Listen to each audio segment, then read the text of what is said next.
Hola a todos, ¿cómo están? Mi nombre es Elina, soy estudiante avanzada de la carrera de Ciencias de la Educación. Nos encontramos hoy en la primera clase práctica del curso de preparación universitaria. La parte teórica ya la dio mi compañero Ezequiel. Les recomiendo ir a ver su video antes de ver esta clase porque les va a resultar muchísimo más accesible. Hoy vamos a estar trabajando sobre líneas de tiempo. Esta es la primera metodología de estudio que estamos abordando en este curso. Y necesitamos saber que pueden tener múltiples formatos las líneas de tiempo. Si bien recordamos siempre la tradicional, la que tal vez nos hacían hacer en el colegio, hay muchísimas otras que hoy, bueno, vamos a empezar a verlas, que nos pueden servir sobre todo cuando estudiamos decretos y esas cositas. Son sumamente útiles en las ciencias sociales ya que nos permiten comprender que las cosas no suceden porque sí, las cosas tienen su contexto que le da el origen al fenómeno. Todo eso lo podemos comprender bajo una línea de tiempo en la cual la idea es resumir muchísimo la información y por supuesto que ordenarla cronológicamente. Esta es la primera línea de tiempo que vamos a trabajar. Como puede observarse, tiene un modelo muy clásico. Por supuesto que tiene un título, el cual, si se fijan, es el mismo que tiene el apartado que estamos trabajando. Recuerden que estamos trabajando con el manual de ingreso. El título en cuestión es La reforma universitaria y el gobierno tripartito. El título es algo clave a tener en cuenta cuando uno conforma un resumen. Entonces, en este caso se podrá observar que yo me basé en la reforma universitaria. Entonces, explico el contexto previo a la reforma universitaria. Explico que hubo irregularidades en la administración, en los concursos docentes, en la administración de los fondos y sobre todo un gran cuestionamiento del sistema de enseñanza en general.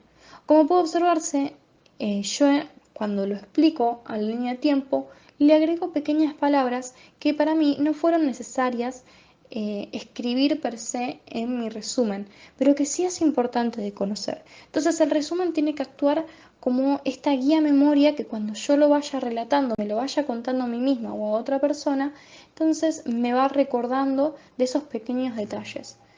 Entonces, este contexto previo da origen a las protestas estudiantiles. Estas protestas, como pueden observarse, se desatan en el 17 y recién en el 18 se da la reforma universitaria, que es una huelga general y la clausura de la universidad. Esto recordemos que se da en la Universidad de Córdoba, pero como puede observarse, lo importante de esta red es que yo explico el contexto previo a la reforma universitaria. Es decir, la reforma universitaria no se da porque sí. En esta segunda diapositiva, peronismo y gratuidad, nuevamente, como puede observarse, me baso en el título que tiene el apartado en cuestión. Entonces, si el título me está hablando de peronismo y de gratuidad, no puedo dejar de mencionar esos dos aspectos en mi línea de tiempo. En este caso, como puede observarse, es una línea de tiempo menos clásica. ¿Por qué? Porque no me servía la otra línea de tiempo, porque en este caso tengo que hablar de decretos. Entonces tengo que poner un poquito más de información para yo después recordarla. Uno de los primeros decretos que otorga el peronismo, sobre todo estamos hablando por supuesto que en materia educativa, es la ley 13.031, que cambia las bases de la estructura universitaria nacional, que eran consideradas ya bastante arcaicas, pero sobre todo el peronismo las consideraba contaminadas por la reforma del 18 que había sido, vamos a decir, burguesa y había dejado a la universidad a espaldas del pueblo. Entonces, lo que Perón quería hacer era poner a la universidad al servicio del pueblo y por supuesto que también al servicio del gobierno. Es por ello que en el 54, a través de la ley 14.297, se crea la Universidad Obrera Nacional con múltiples críticas. En principio se le criticaba que estaba creando un espacio exclusivo para los obreros para que justamente no se mezclen con los demás estudiantes. Pero tenía un montón de cosas buenas, como por ejemplo las mujeres podían inscribirse a esta universidad. Después, en el 49, a través del decreto 29.337, se establece la gratuidad de la enseñanza universitaria.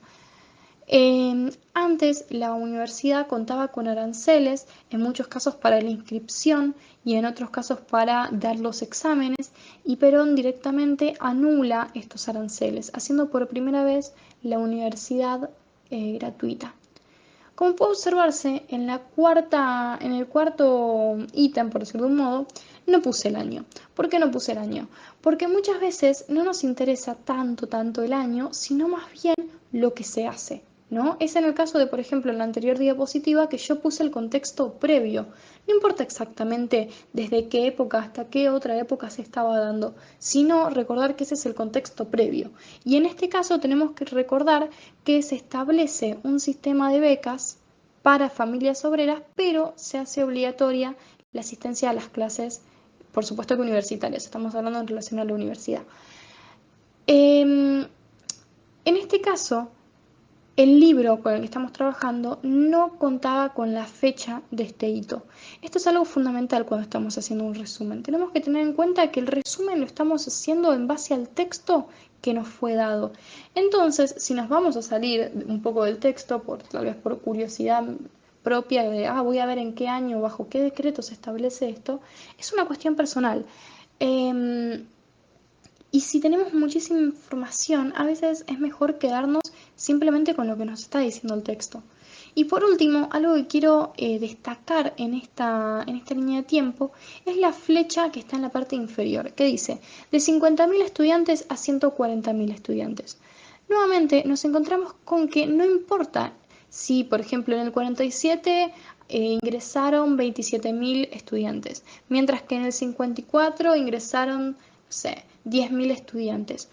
No importa eso, lo importante es que a lo largo de todo el peronismo se da casi que se triplica la matrícula estudiantil universitaria.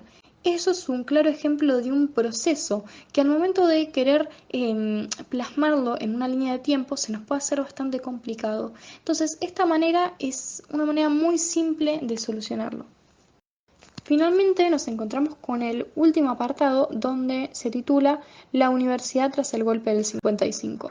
Nuevamente, si me está hablando de la universidad y del golpe del 55, me voy a enfocar en esos dos aspectos. Entonces comienzo con el 55, que es justamente el título de mi apartado. Y ahí explico que en el 55 se da un golpe de Estado. ¿A quién? A Perón. Asume el poder la dictadura de Leonardi y Aramburu, que como en el texto no se explican, no sé, si no se explican las diferencias que hay entre Leonardi y Aramburu, yo no lo voy a aclarar, porque simplemente me está hablando acerca de la universidad, entonces yo me voy a enfocar en la universidad. Por eso explico que en el mismo año en el que asume esta dictadura se decreta el decreto, vale la redundancia, 6.403, que permite la creación de universidades privadas con la capacidad para otorgar títulos. Es interesante esta comparación porque el peronismo venía de una política opuesta, una política de creación de, por ejemplo, la Universidad Obrera. A su vez, esta capacidad de otorgar títulos es algo fundamental en la política del momento. Fue y es una gran disputa.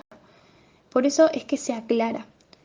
Luego tenemos que en el 66, tras el decreto 16.912, se anula el gobierno tripartito que había sido logrado por la reforma universitaria, se disuelven los consejos superiores y se obliga a los rectores y a los decanos a someterse al Ministerio de Educación. Ministerio de Educación que había sido creado por Perón. No había Ministerio de Educación previo a Perón. ¿Qué pasaba con esos rectores, decanos y profesores o estudiantes que no querían someterse al Ministerio de Educación? Bueno, en el mismo año se da la trágica Noche de los Bastones Largos, que fue una represión a docentes y estudiantes totalmente humillante en la que se entró a una universidad pública y se reprimió a los docentes y a los estudiantes que estaban allí congregados y se les hizo armar una fila y salir uno a uno por la puerta de la facultad, donde los esperaba a cada lado de las puertas varios gendarmes con justamente bastones largos que a medida que iban pasando les iban golpeando, pateando, insultando. Hay muchísimos testimonios de esta noche, sobre todo se recuerda el de profesores que estaban con un estado de salud delicada. Avanzando un poco y ya terminando con esta clase, nos encontramos con que en el año 67, a través de la Ley Orgánica de Universidades, se busca la despolitización y la restricción del acceso a las universidades con pruebas de ingreso. Nuevamente podemos hacer una comparación con el anterior gobierno, que lo que quería era justamente abrir las puertas de la universidad. Las pruebas de ingreso, que hoy nos pueden parecer algo sumamente naturales, no existían previamente. Concluimos la clase de hoy con una introducción a lo que fue el Plan Tacchini, el plan de creación de nuevas universidades para la descentralización y despolitización. Y es que, bueno, esto coincide con la anterior ley. Este nuevo gobierno encontraba a las universidades como grandes focos de posible perturbación pública. Entonces, estos focos eran lugares ideales donde los estudiantes se podían reunir y así o practicar política o cosas que sean cosas que el gobierno por supuesto que no quería. Es por ello que Tacchini idea un plan en el que se crean múltiples universidades a lo largo y a lo ancho del país para que haya menos estudiantes en cada universidad. A esto se refiere con descentralizar, y como hay menos estudiantes en cada universidad, entonces no se van a poder congregar tantos. A esto se refiere con la despolitización. Es menos probable que se quieran unir porque son poquitos. Nuestra querida Universidad de Lomas de Zamora, que ahora está cumpliendo 50 años, fue creada bajo este plan que atravesó a las dictaduras de nuestro país. Bueno, muchísimas gracias por escucharme. Si les interesa seguir participando de este curso, vamos a seguir subiendo videos, pero también se pueden sumar con nosotros a la próxima clase, que es este jueves 1 de diciembre. Va a haber 2 turnos, a la mañana y a la tarde, así que nos pueden contactar por nuestras redes sociales. Muchas gracias.